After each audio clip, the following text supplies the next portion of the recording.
Hi, I'm Jeff Crawford from Crawford's Auto Repair in Mesa, Arizona. Welcome to our free lessons on general automotive maintenance and repair. Today we're going to be working on the cooling system, general maintenance, and a cooling system flush on a 1999 Chevrolet Lumina with a 3.1 liter.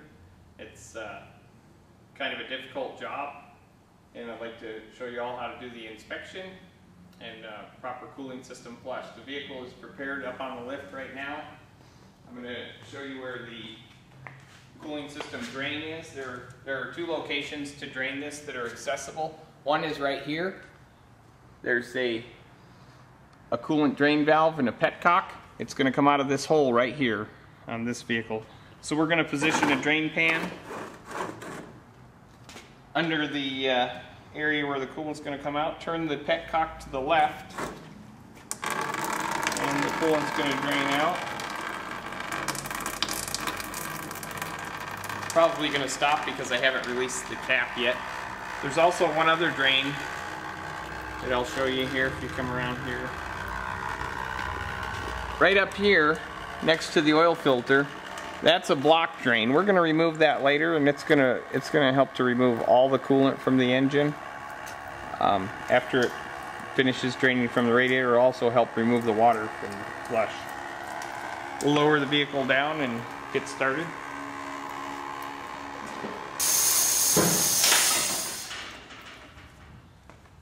Next, I'm going to remove the radiator cap. That's going to allow the coolant to drain out much faster. You just push down on the radiator cap and turn to the left to remove it. You can see that there's a small amount of debris inside the radiator. This vehicle's due for service. If we look inside the reservoir, over here you can see that there's some more debris in there.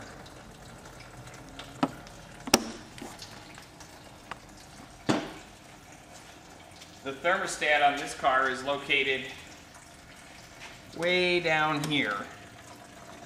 And it's going to require us to remove some components to get to it. Some thermostats are much easier to change.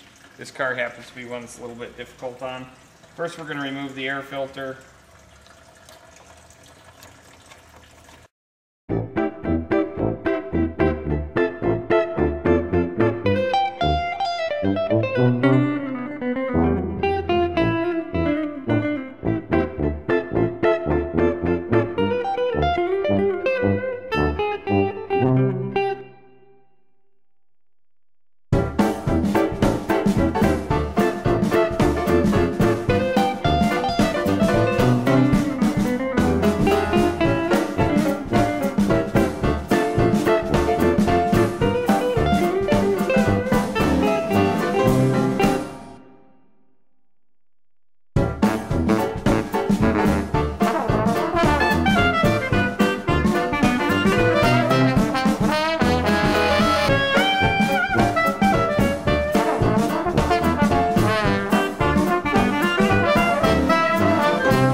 There's the bottom half of the housing.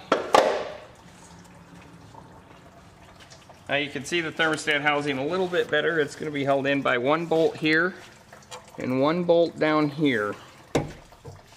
First, we're going to remove the upper radiator hose. You can either use a slotted screwdriver, or I'm going to use an 8mm socket and an air ratchet that makes it go much faster. Just loosen that clamp, grab the hose, turn it, and pull the hose off. Now you see this hose, it squeezes really easily, as well as we're going to take a look inside because there's some deterioration of the rubber that we can demonstrate, and this hose is going to be replaced. You see how that rubber has broken down inside? This is a hose that's ready to fail, internally, and if you look at it on the outside, it looks just fine. Now I could tell by squeezing this that it was starting to deteriorate because of how soft it is. But if you're not really familiar with cars, you can always pull the hose off, look at the inside, and you see the deterioration there. The rubber that's falling off of this hose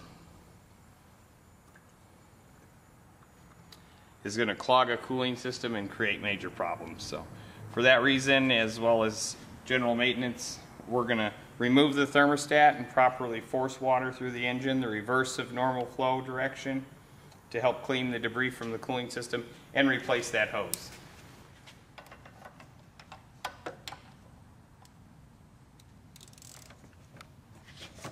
Put it on, I'm going to turn it. That bolt is really tight. Normally it's not that difficult.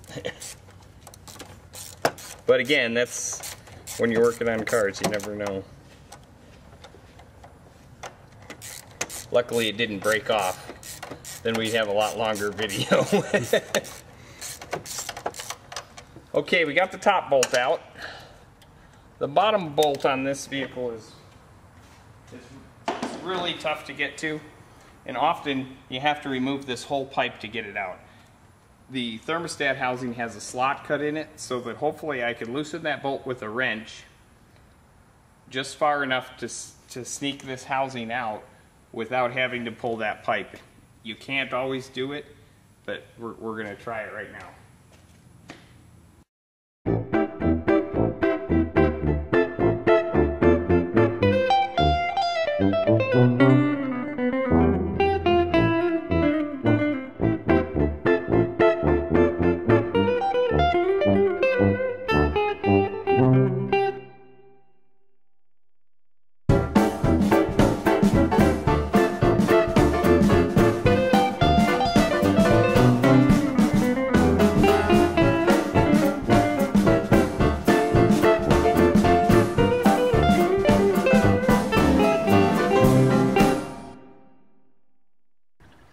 Okay, I've completely removed both bolts. Now you can just kind of wiggle this housing. It'll come out of here. You can see that the bottom of it is slotted, so when we're putting this back together, I can start that bolt first because it's really difficult to get to. I'll show you exactly where it is now that the thermostat housing is off.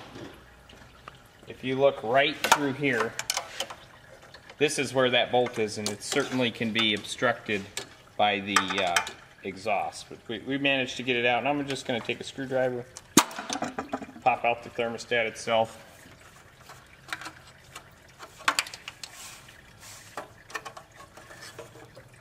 And there it is. You can see that's been in there a while. A little discoloration.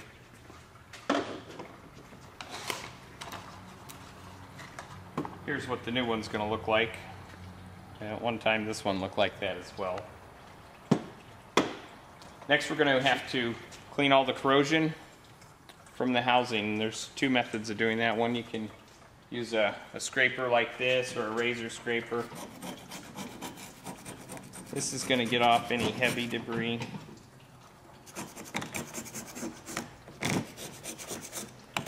We're going to have to do this on the cars, on the surface of the intake manifold as well. Now I have a power tool over here. It's going to make this a lot easier. Have to wear safety glasses, of course. This is a angle die grinder with a 3M roll-lock disc on it. We're just going to use it real slowly.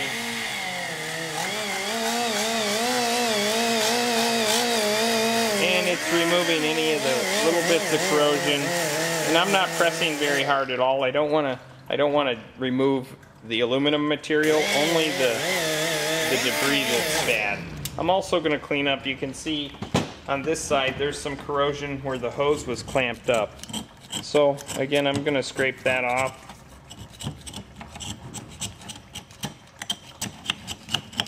And then I'm going to use this power tool to make it a little bit faster. Same thing, I don't want to remove any of the aluminum material, just the corrosion and debris. But if you don't have this power tool, you can easily do this with a piece of sandpaper. You can do it with a scraper. the main thing is you want to remove all of the loose debris so that you have a nice clean surface for the gasket to seal on. You can see there's some pitting in here. We're going to use a little bit of sealant on here to help seal that up when we put it back together. Next, we're going to clean the surface on the intake manifold. This is going to be difficult again. It's going to be hard to see because of its location, and it's hard to get to. So you just have to clean it as well as you can. I'm taking the scraper. Luckily, there's not a lot of debris on here.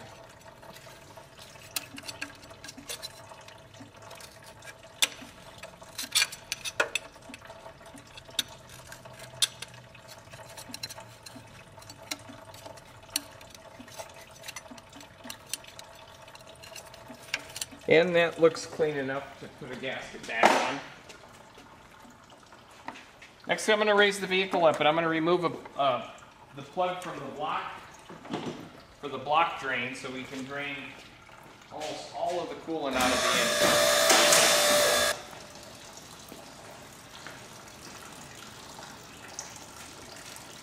The block drain on this car is a 9/16, so I have a 9/16 wrench and a ratchet. It's just above the starter, right next to the oil filter. It's this bolt right here. We're just going to take that out, and we should probably stand back because it's going to start to drain through. Over here to, I'm trying not to take a shower. My angle's a little bit off.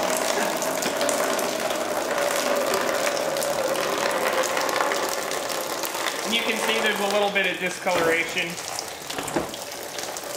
in the coolant coming out of the bottom of the block, more so than out of the radiator. That's because that's where the debris is going to settle. That's the reason. It's much easier to get the crud out of the bottom than it is to get it out of the top. You can smell the antifreeze.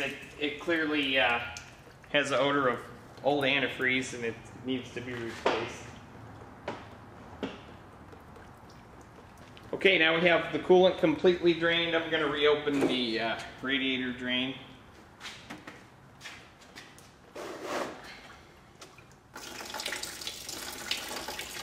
Now we're going to go up top. We're going to remove the lower radiator hose, and we're going to flush the block with some fresh water to get out as much of that debris that's left in there from 230,000 miles of use.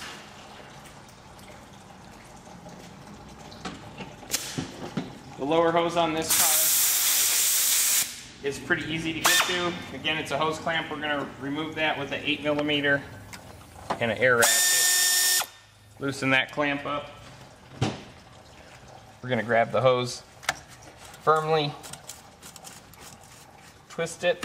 Once it twists, then you can pull it off. Now the inside of this hose is in much better condition. It doesn't need to be replaced at this time. Typically we change both hoses at once, but in this case the lower hose was changed more recently than the upper, so we're just going to change the necessary items. Now I have just your everyday garden hose. I'm going to take this garden hose and I'm going to place it into the hole in the intake manifold where the thermostat was. That's going to allow the coolant to flow backwards through the engine and out of these plugs. I placed it in there. Now I'm going to go turn the hose on.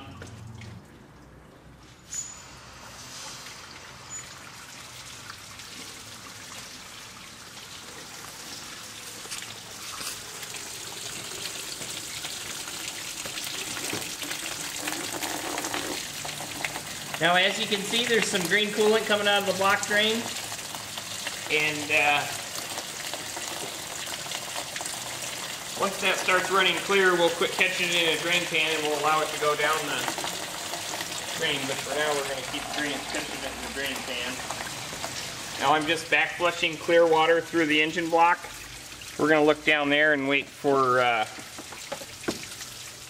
the water to run perfectly clear. The dirtier, more contaminated the cooling system is, the longer you'd want to do this. This one isn't really bad. Next I'm going to shut the hose off so I don't make as much mess. Then we're going to flush water through the radiator separately from the engine block. To flush through the radiator, we're going to want to flush it backwards. So the coolant normally goes through the thermostat and through the radiator this direction, so I'm going to put the hose on the lower hose in this case. I'm going to just insert it in here. And it's going to, well, some of the water's going to leak out. We'll put some rags around it, try and slow it down.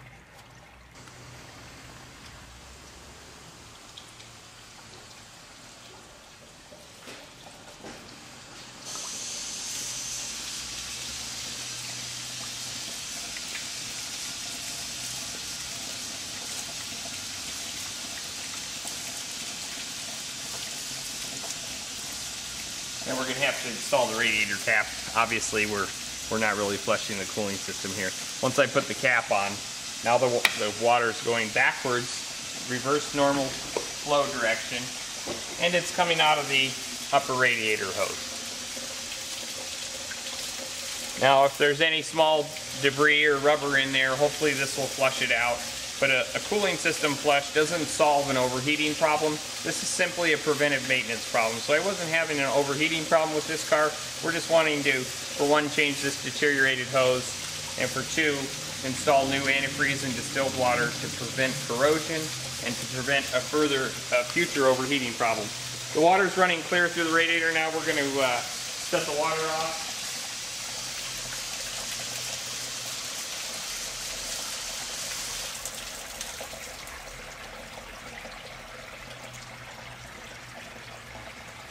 So in previous videos we've had a silent cameraman, but I'm going to ask some questions for the viewer's benefit. Usually when you fill the cooling system, it's partially with water, right? But it's distilled water? Correct. We always use distilled water because the water that comes out of our tap, especially in Arizona, it has lots of minerals and other things in there that can cause electrolysis and deterioration of the metals inside of the engine, which can eventually lead to a catastrophic engine failure. So we don't want to allow that to happen, so we only use distilled water. Or you can also buy coolant that comes pre-mixed with distilled water that you put in straight. I buy concentrated coolant. I mix it at a 50-50 ratio. That gives you freezing protection down to 30 below zero, as well as it gives you adequate corrosion protection for the engine. But you never want to use tap water unless it's in an emergency and you have to drive the vehicle. In that case, then you'd want to drain that tap water out after you had driven it, and you could service it and repair it. But yeah, under no conditions should you ever use tap water unless it's an emergency. And the hose, the garden hose water for the flush is not a big deal. It's not. In fact, we're going to completely remove that. That's one of the reasons I wanted to pull the drain plug in the block. So there's going to be a very small amount of tap water that's left in there, but if the cooling system hadn't been deteriorated and it was maintained properly, this one has not been maintained perfect, so that it needed a flush. Typically, if you service your coolant before you have an issue, you would never need to perform a flush. All we would have to do is drain and refill the cooling system, which is a much easier process. In this case, the cooling system hasn't been serviced in probably 5 years. It needed to be flushed out to get all the old stuff out. Now we have the block drains out. There may be a half a cup of water left in there, but we can't get that all out. It'll be just fine. The idea is we don't want to fill the cooling system with water that has a lot of minerals and contaminants in it. How often should it be flushed? This vehicle, I believe the scheduled maintenance for a cooling system flush is at 100,000 miles, but in my experience, it's almost always necessary to service it before then.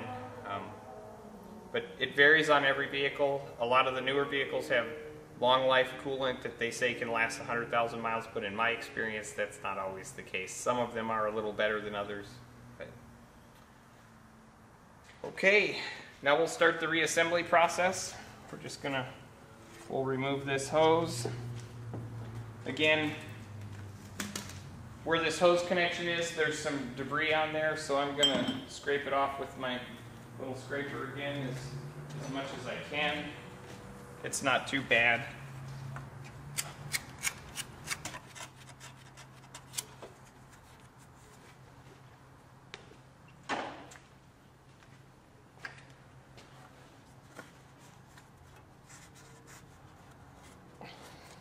You know, and that's not perfect. I can't clean this one as well as I can clean it with the power tool. There's just not room to get it in there. But that's perfectly fine. I'm not going to have a leak or an issue with that.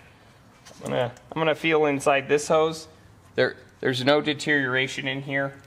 Typically where you're going to have problem is just on the other side of the clamp where the hose is going to deteriorate first. You certainly want to check that area closely. Yeah, we're going to put a hose clamp back on here. Install that hose.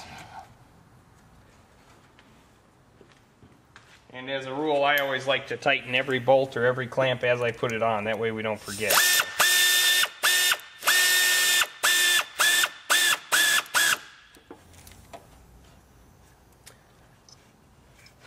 That one's secured tight.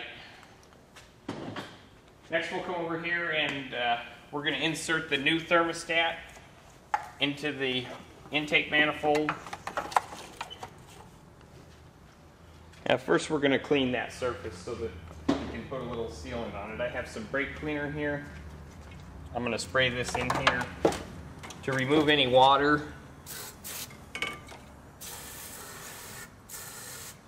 Loose debris.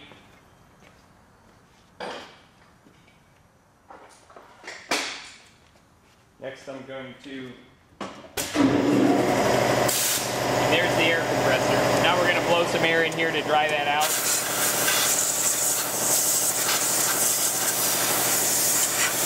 Okay, now I'm going to put the new thermostat in the hole. Typically a thermostat will have an arrow on it and say to the radiator. Now this one does not, but you always want to put this part into the engine and this part towards the radiator.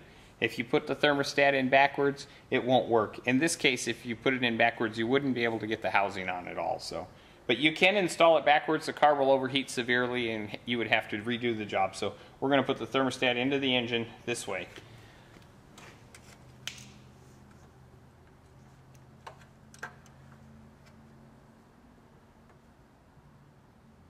And it just sits in there. Luckily the gasket holds it tight enough. That's a thermostat installed correctly. Now again, I'm going to clean the surface of the housing here with a little bit of brake cleaner. Dry it with the rag.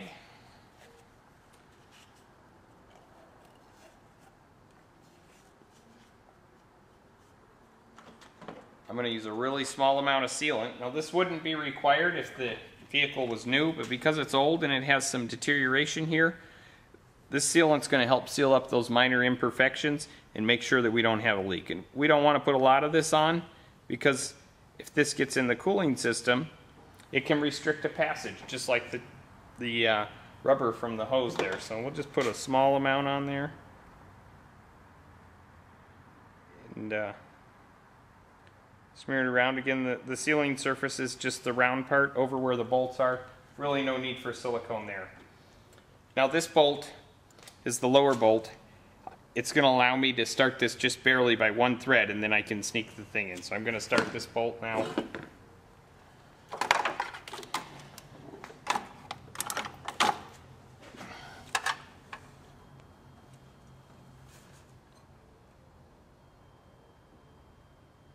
And this is tricky. I have to use two hands. One on the top, one on the bottom. And literally, you only want to start at one thread. That bolt is just barely started in there. Now I'm going to take the thermostat housing, go around the thermostat.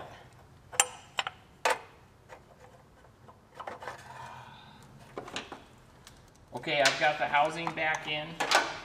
And the bottom bolt is just started loose. Now I'm using a wobbly socket. That makes this job a lot easier. You can see the end of this is capable of swiveling around. If you don't have a wobbly socket, you're going to have to remove some additional parts to do this job. Meaning you would have to remove this tube and this exhaust pipe,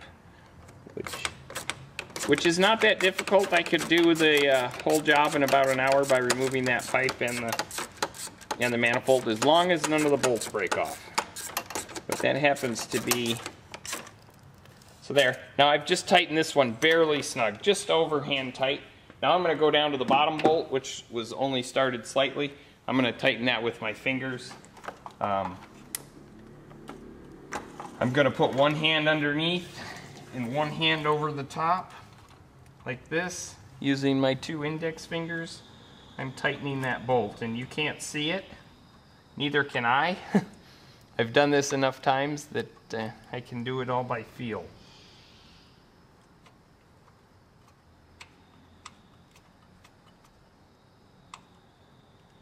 You also have to be very careful that the thermostat is sitting in the groove properly. There's a machined groove in this intake manifold that thermostat has to sit in. If it falls out of there in the process of doing this, when I tighten the bolt, it will break the thermostat housing, and I'll be doing the job again, and I would be replacing an additional part that we didn't need at this time.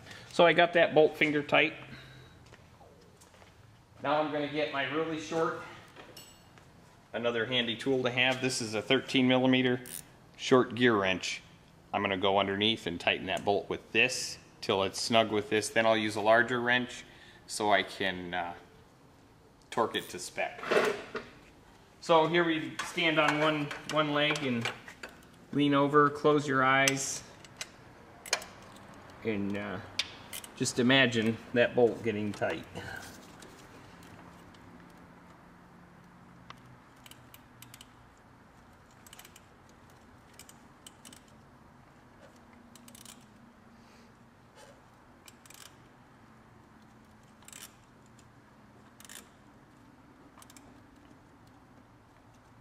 I'm using my finger to feel the bottom of the thermostat housing as I do this to make sure that the housing is tightening up and that we're not pinching the gasket or the thermostat's not hanging out of the bottom. Gravity will take over on you. The thermostat can easily fall out of the groove, hang down to the bottom, and then you'd break and damage the thermostat housing. I've got that bolt snug. Now I'm going to go back to the top bolt, which is much easier to get to right here.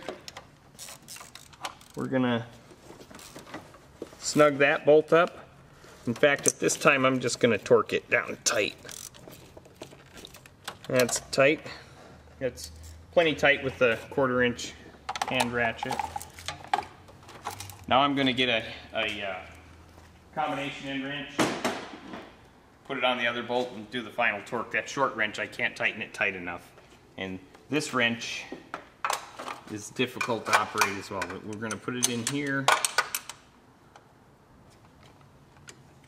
As you see, I'm just going a little bit at a time. I'm going to take a peek at this and make sure it's sitting in there flush. Yep, everything looks good. What I did there is I looked at the 2 mating surfaces of the intake manifold and the gasket. I want to make sure that they're, at this time, I've got the bolts snug. They should be completely touching. And that small amount of that gray silicone that I put on there is coming out of the outside. That means the thermostat is still in the hole where it belongs, and we're going to have a successful repair. Back to tightening this bolt. And we're almost there now.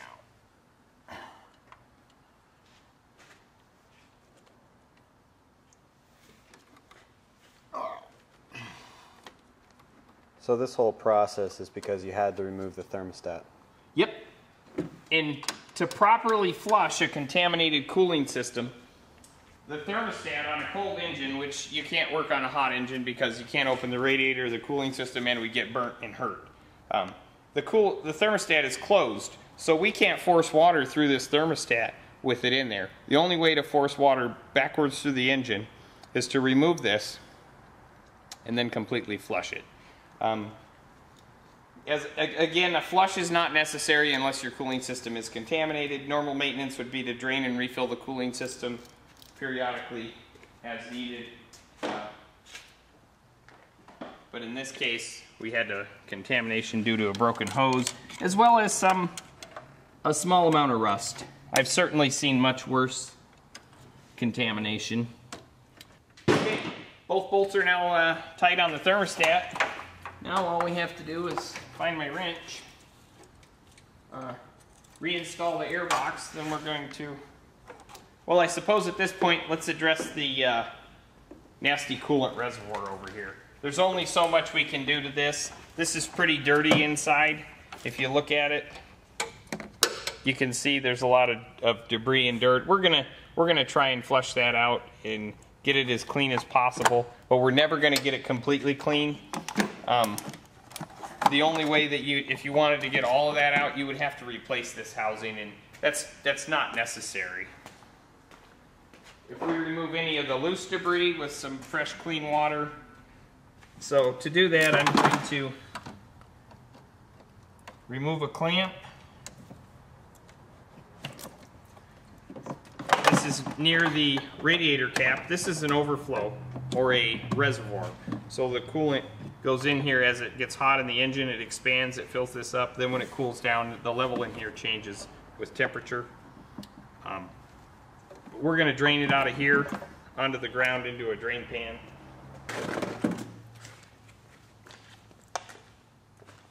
So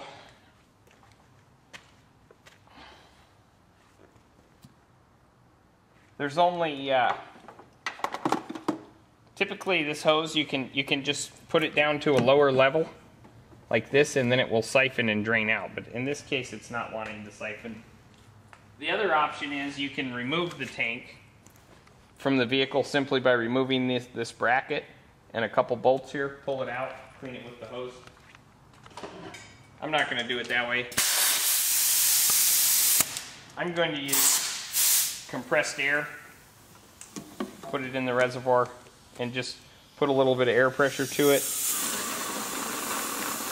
As you can see, we're forcing the coolant out of the reservoir now. So we'll just drain that. You don't want to put too much air pressure on it. You could break the reservoir, but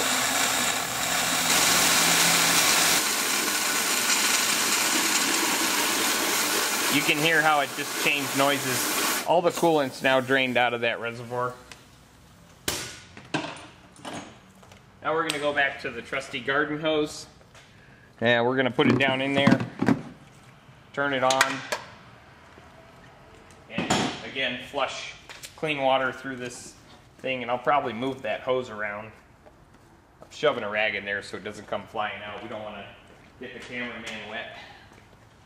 Or the camera. Or the camera.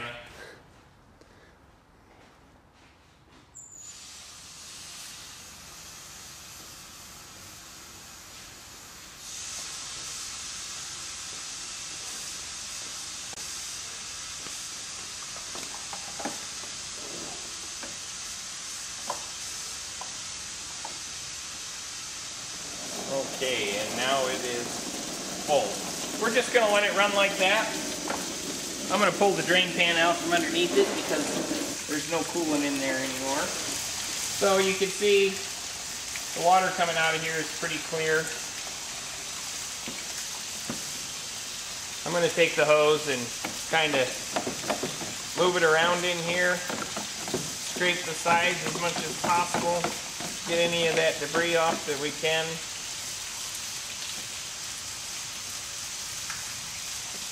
I'm going to move this hose down low. It'll siphon and drain almost all that water out. What doesn't come out, I'm going to blow out with air. If you don't have an air hose, again, we just removed these 3 13mm bolts, and there's one push pin down here, and there's supposed to be another one here that's missing. Pull that housing out. You can just turn it upside down. Clean it down. Now we have this hose that I tried to show you the inside of it to show you what a deteriorated hose looks like.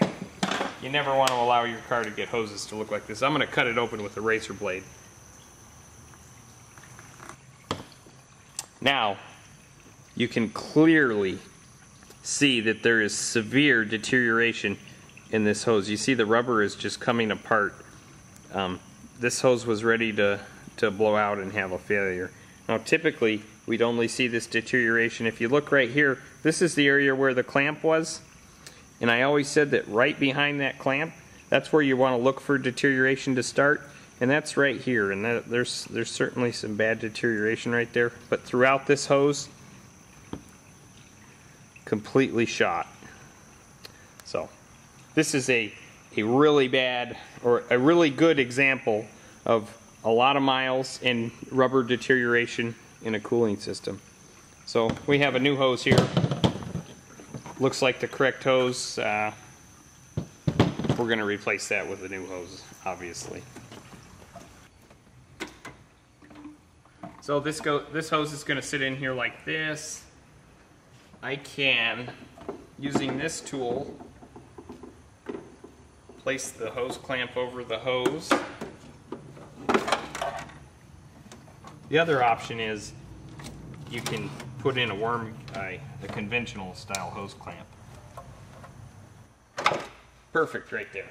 So you want the clamp, just to show you what I was doing, we want the clamp to be about that far from the end of the hose. We don't want it all the way at the end, and we don't want it up here. It needs to be about in that position. It certainly has to be below the raised portion of the outlet you're putting it on. If you come over here, I'll show you what I mean by the raised portion. You see here, this is slightly lower and this is raised up, so you want the clamp to be about right here in relation to that raised spot. That's what keeps the hose from coming off under high pressure. Next, this hose end it's been replaced with a worm gear clamp. They're much easier to work with. You just put it right there. Again, I'm going to use my 1/4-inch air ratchet and another wobbly socket. That just allows me to operate it at almost any angle.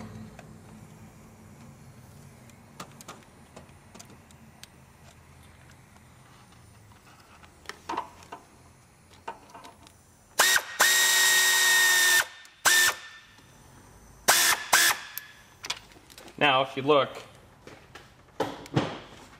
I've used that air ratchet for many years. I know how much power it has, but I'm also watching and I see how much compression I have into the hose, and that clamp is tightened sufficiently. As soon as you start seeing this portion of the clamp turn to the side, that means you've almost over tightened it. As you can see, it's moved just slightly to the side here, and it's compressed onto the hose good. That's going to produce a good seal. Now we just have to put the air filter back in.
Okay, well, I've got the air filter housing back in there successfully. Now I'm going to install the one bolt that actually holds that in.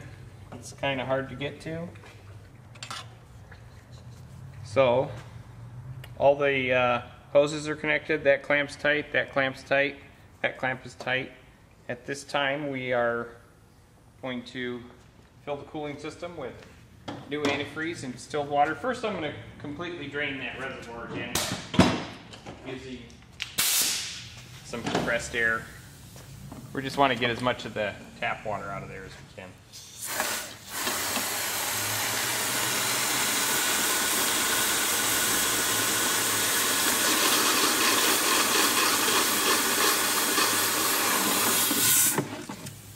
You can hear it gurgling. You know it's empty. Now we'll connect this hose. Another spring clamp. Isn't there a bottom drain that you still need to? Yeah. There's 2 bottom drains I still have to put on. If you fill it with coolant before you put the drain plugs in, it goes right on the ground. And I've done that before, so we'll put it up in the air. We're going to install the block drain plug and tighten the radiator petcock. The block drain plug is a pipe thread, so we're going to use the pipe seal to seal that up, otherwise you'll have a potential leak even if you tighten it.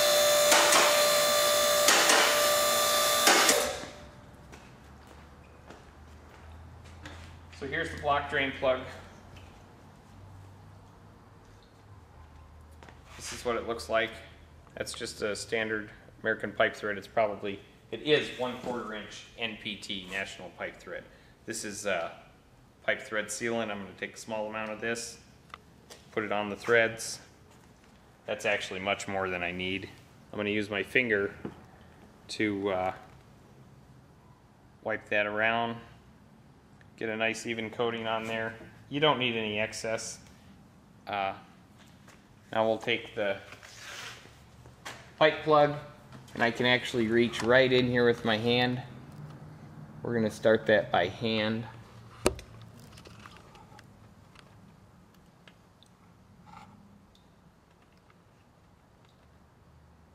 There it goes. It started. Now I'm going to get my 9/16 and we'll go up in here and tighten the plug. Again, it's just next to the oil filter. It would be, as you're facing the front of the car, it's right at the top of the oil filter, just to the right. And it looks like a bolt, but it doesn't hold anything on, because all it is it's a pipe plug to plug a hole in the block so we can drain the coolant out. Okay, that's one plug in. Now we have the radiator drain petcock. Sorry for the light. Which is this white piece right here. We'll just turn this in by hand. Tighten it up till it stops. That's good and tight now. Now, we put the drain plug and close the radiator. We can lower the car and add some new antifreeze and distilled water.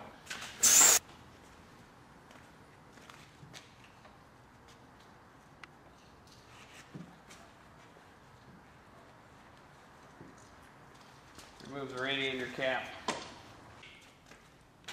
Now I have some new antifreeze, conventional green coolant, and distilled water, 50-50. You can mix it first if you'd like. I know the capacity of this car. What I'm going to do is put half the coolant in, half the water in, and then we'll finish topping it off from there. I'm going to use, hopefully this funnel fits in there. That funnel fits in there. That's going to make it a lot easier. And one thing we forgot about, this car has, it has vents in the cooling system.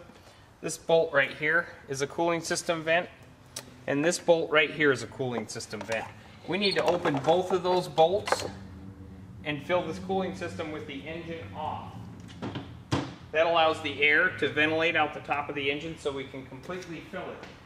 If you don't do that, it will overheat. It will get an air pocket in the cooling system and overheat. I believe this is a 7mm, so 7mm wrench. You just loosen that one, and this one's the same thing, 7mm. Loosen that bolt. A lot of new modern vehicles have cooling system vents. You're supposed to always open them when the engine is not running. And you fill the cooling system until the coolant and water begins to come out of there. So we're going to open up the new coolant. And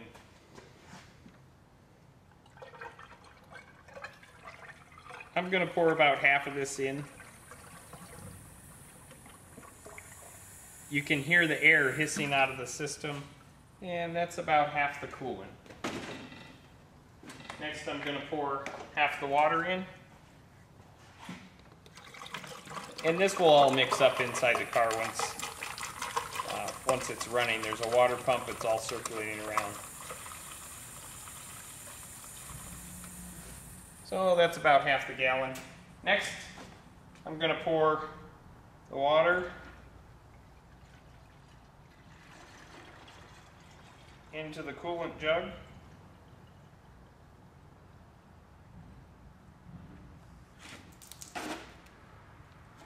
Now I have the rest of this is 50-50 mixture, so we're going to just, in this case here, we can just pour it in. We want to wait till we see coolant start shooting out of those. Oh, there's a little bit of water. Now we have some green coolant coming out.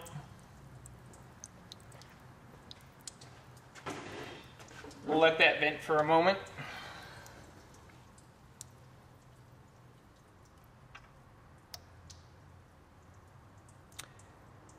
Until it gets a little more color.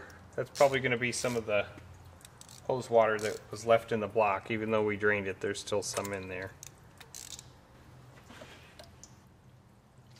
I'm going to fill up the reservoir.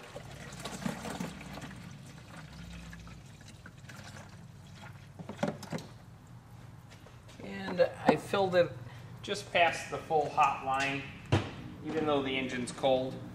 Once we run this,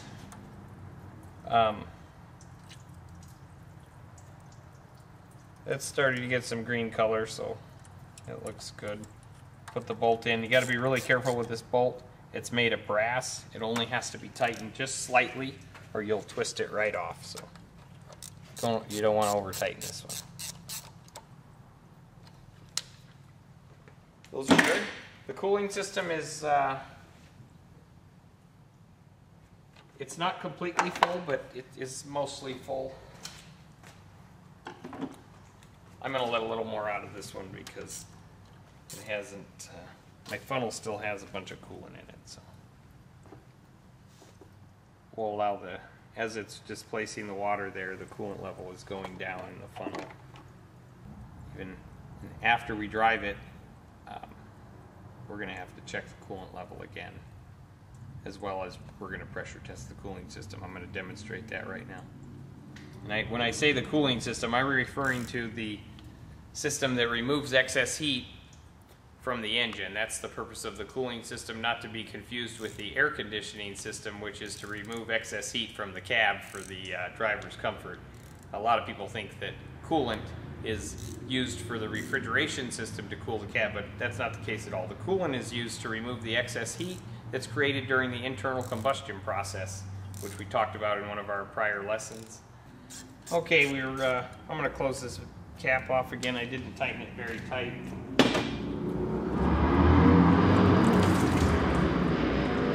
And there was still some coolant coming out of there.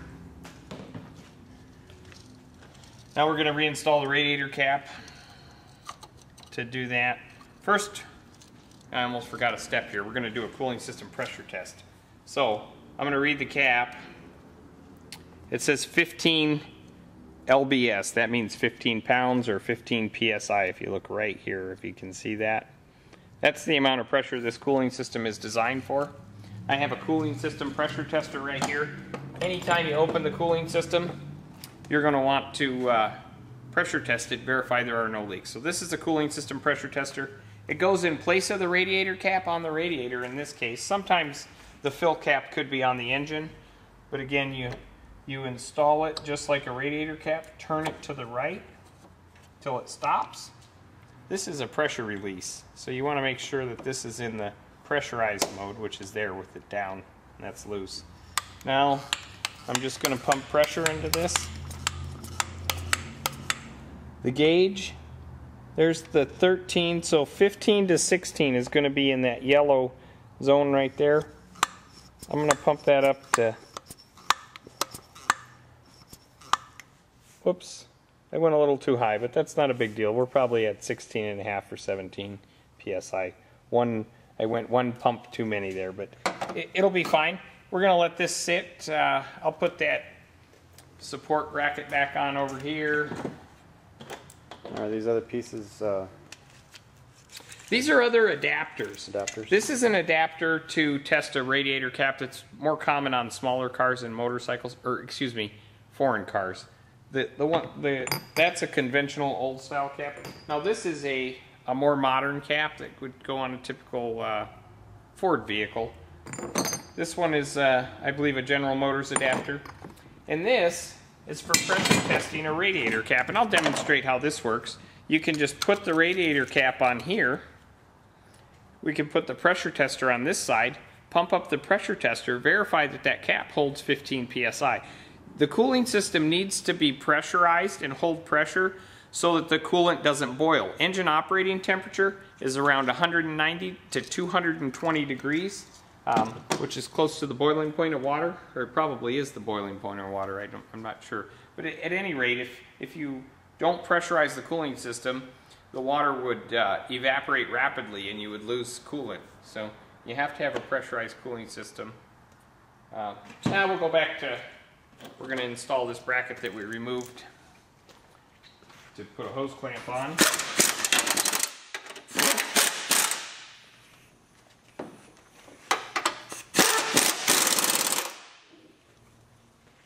Okay, I think we've completed this job now, and other than a road test and to come back in and verify there are no leaks, we're going to let it sit on a pressure tester for about 30 minutes.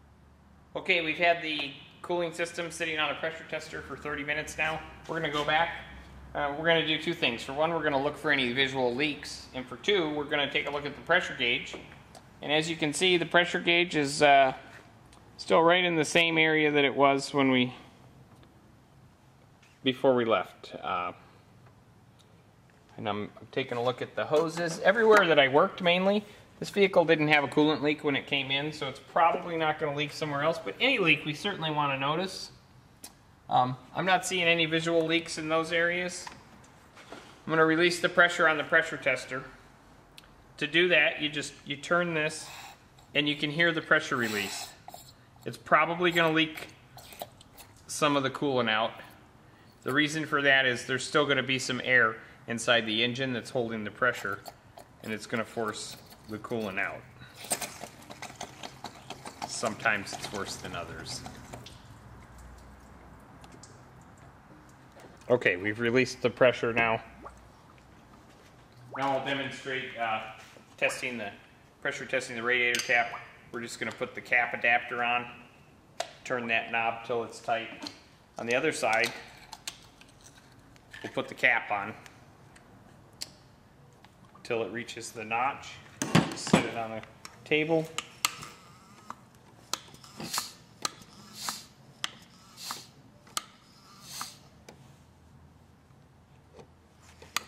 Well, apparently I need a new radiator cap. We can see that it is venting at 13 to 15 psi, but it's not holding pressure. So I'm going to need to replace my radiator cap.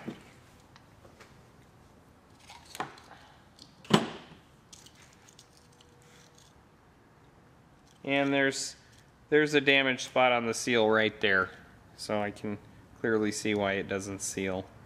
So it needs a new radiator cap. I don't have one on hand, and it's past hours for the parts house, so we're just going to install the cap for now.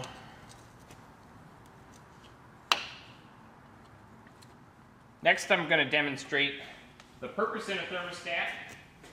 Well, I will explain the purpose in the thermostat, and then I'll tell you how it works and show you how it works. A thermostat its main purpose is to allow the engine to reach operating temperature more fastly. So what it does is it restricts coolant from flowing through the radiator.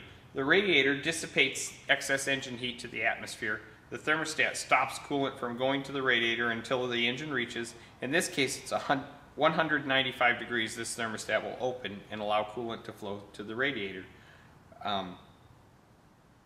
So when the engine's cold, this is closed. Coolant's not circulating through the radiator, it only recirculates through the engine. As the engine warms up to 195 degrees, this thermostat will open. It then allows the coolant to flow through the radiator and remove the excess heat from the engine. We're going to go over here to the lift.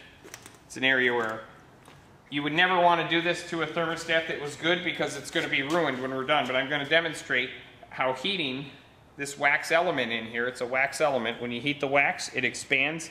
It's going to open up. So we'll set it down here and I'll demonstrate up with the cord. Now, as you can see, it's starting to open now. It's going to continue to open.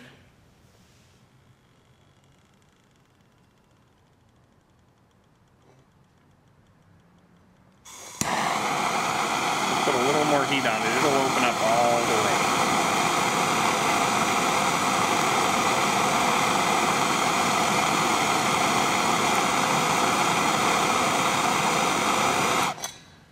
That's wider than a thermostat would ever open in a car. Clearly, it's going to allow lots of coolant to flow right through it. Now I have a cup of water over here. I'm going to dip it in the water and we can watch it. It's going to close rapidly. Well, as you can see now, it's closing. Now it's completely closed. So as you're driving your vehicle down the road, this regulates your engine temperature. When the engine gets above 195 degrees, the thermostat opens. It allows the coolant to go through the radiator. The engine temperature then will generally drop down and the thermostat will close, and it allows the engine to build heat again. You want your engine to operate at 195 degrees because it's most efficient there. The oil is the correct viscosity at that temperature for lubrication, as well as the clearances in the engine. They're all designed to operate at 195 degrees to 220 degrees being around the upper limit. In Arizona, in our extreme summers, that thermostat, it opens up and it stays open the whole time because there's so much heat in the atmosphere that with the heat that's built in the engine, the thermostat remains open. But in a colder climate, as you drive down the road, the thermostat continuously opens and closes and regulates your engine temperature. So that's the function of the thermostat. That concludes this lesson on the cooling system maintenance. We had assistance from Myrex Marketing in production of this video and in writing my ebook, which can be downloaded at my website at www.crawfordsautoservice.com. And if you're interested in producing an ebook or any videos, you can contact Myrex Marketing at myrexmarketing.com. That's M-I-R-E-X marketing.com. Thank you for watching and have a great day.